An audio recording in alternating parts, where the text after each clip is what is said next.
La Vestra, la Sauta.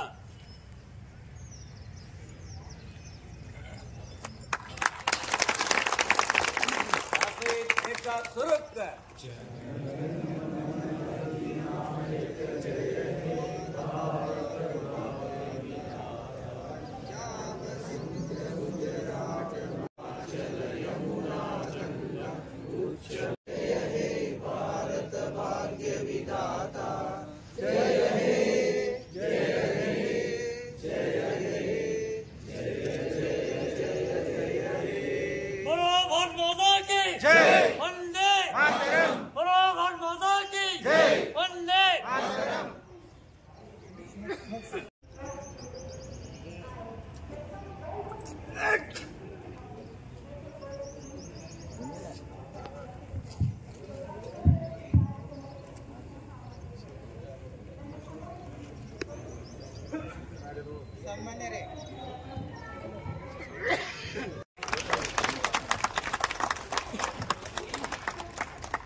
Shekhar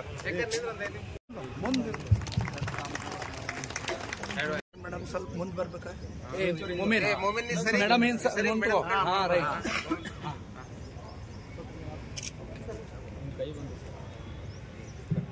ಸಾಕು ಪಾಲಿಕೆಯ ಪೂಜ್ಯ ಮಹಾಪೌರರಾದ ನಾಯಕಿ ಪಾಟೀಲ್ ಮೇಡಮ್ ಅವರೇ ಈ ಒಂದು ವೇದಿಕೆಯಲ್ಲಿ ಸೌಂಡ್ ಮಾಡಪ್ಪ ಈ ವೇದಿಕೆಯಲ್ಲಿ ಇಬ್ಬರು ಆಸೀನರಾದಂಥ ನಮ್ಮ ಉಪಮಹಾಪೌರರಾದ ದಿನೇಶ್ ಹಳ್ಳಿ ಸಾಹೇಬ್ರೆ, ಪಾಲಿಕೆಯ ಗೌರವಾನ್ವಿತ ಸದಸ್ಯರಾದ ಗೋಸಾವಿ ಸದಸ್ಯರೇ, ಪಾಲಿಕೆಯ ಅಧಿಕಾರಿ ಮಿತ್ರರೇ ಮತ್ತು ನೌಕರ ಬಾಂಧವರೇ, ಎಲ್ಲ ಅಕ್ಕ ತಂಗಿಯರೇ, ಅಣ್ಣ ತಮ್ಮರೇ, ಪತ್ರಿಕಾ ಮಾಧ್ಯಮದವರೇ,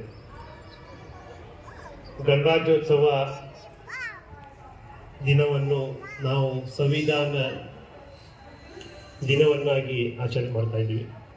ಏಕೆಂದರೆ 1949ರಲ್ಲಿ ನಮ್ಮ ಭಾರತ ದೇಶದ ಸಂವಿಧಾನವನ್ನು ಅಂಗೀಕಾರವಾಯಿತು. 1950ರಲ್ಲಿ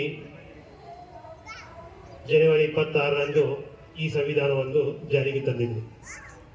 ಆ ದಿನವನ್ನು ರಿಪಬ್ಲಿಕ್ ಡೇ ಅನ್ನಾಗಿ, ಗಣರಾಜ್ಯೋತ್ಸವ ದಿನವನ್ನಾಗಿ ನಾವು ಆಚರಣೆ ಮಾಡ್ತಾ ಇದ್ದೀವಿ. ಈ ಭಾರತ ದೇಶವು ಬ್ರಿಟಿಷರ ಆಳ್ವಿಕೆಯಿಂದ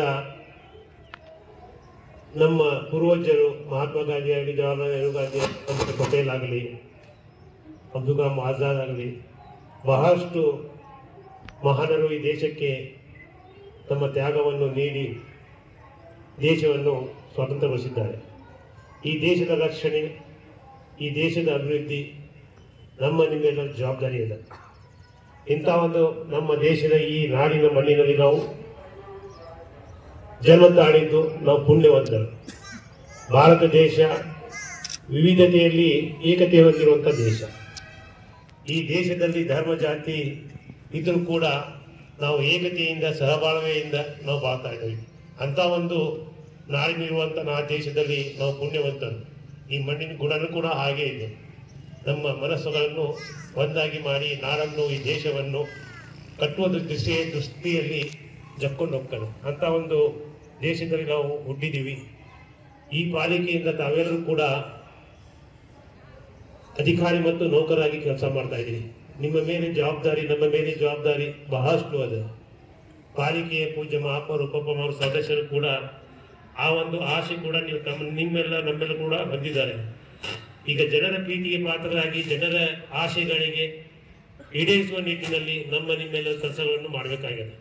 ಅಂತ ಒಂದು ಕೆಲಸಗಳನ್ನು ಮಾಡಿ ಈ ಒಂದು ಅವಧಿಯಲ್ಲಿ ಚೆನ್ನಾಗಿ ಎಲ್ಲರೂ ಕೂಡ ಕೆಲಸ ಮಾಡಿ ಈ ಒಂದು ಪಾಲಿಕೆಯ ಹೆಸರನ್ನು ಗಳಿಸುವ ದೃಷ್ಟಿಯಿಂದ ಮಾಡೋಣಂತ ನನ್ನ ಆಶಾಭಾವನೆ ಇದೆ. ತಾವೆಲ್ಲರೂ ಕೂಡ ಮಾಡ್ತೀರಂತ ನಾನು ಭಾವಿಸಿ ನನಗೆ ಮಾತನಾಡಲು ಕೊಟ್ಟಿರಂತಹ